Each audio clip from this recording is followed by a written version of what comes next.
السلام عليكم ومرحبا بكم معنا فيديو جديد من قناة كافطون استي جيجي. اليوم جبت لكم استيس جديده اللي هي تكمله الفيديو ديال كيفاش تصنعي من طابله قديمه حامل مرمى.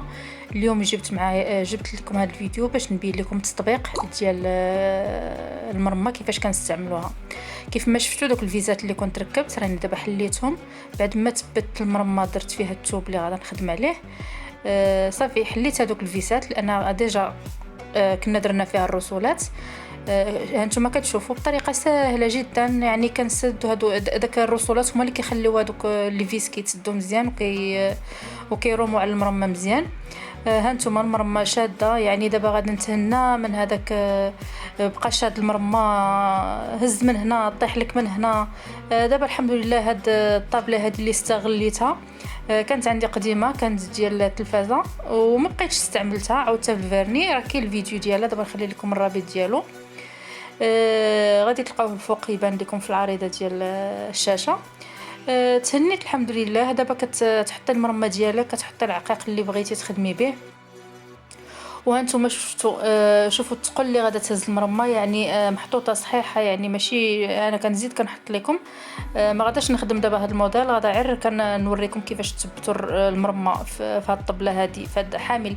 طب ما بقاتش طابله، ولات حامل مرمى لانها بعد الموديفيكاسيون اللي درت. كنوريكم دابا الثقل اللي كتقدر تهز هاد المرمى هذه وشحال كتقدر تحمل.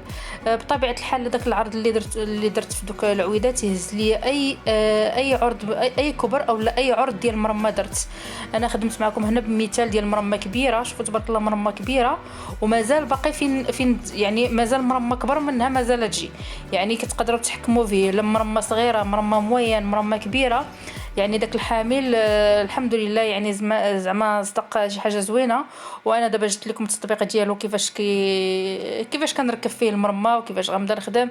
يعني بهذه الطريقه هذه كتحطي العقيق قدامك اولا الجوهر اولا داكشي اللي غادا تنبتي به صافي، وكتبداي تنبتي بطريقه سهله. يدك كتكون لتحت كتلقى البرا، والايد الفوق كتهبط البرا من الفوق وكتلقاو وهكا، يعني كتكون الخدمه ما بين اليدين كيف ما كتشوفوا دابا، ايد الفوق وايد لتحت، ايد الفوق وايد لتحت هكا. فهمتوا؟ جاتني انا شويه معنكشه مع التصوير جاني شويه بود فتاف. كنوريكم هكا كيفاش كتشوفوا، يعني كيما كتخدموا، يعني كنتي كتخدمي عسريه او لا بليمن او لا هذا، يعني راه الطريقه سهله، عندك يدك تحكمي فيها كيف ما بغيتي، وكتبقى خدمه نقيه دغيا كتوجد، ما كتبقايش مضاربه مع المرمى طيح لك او لا سميتو.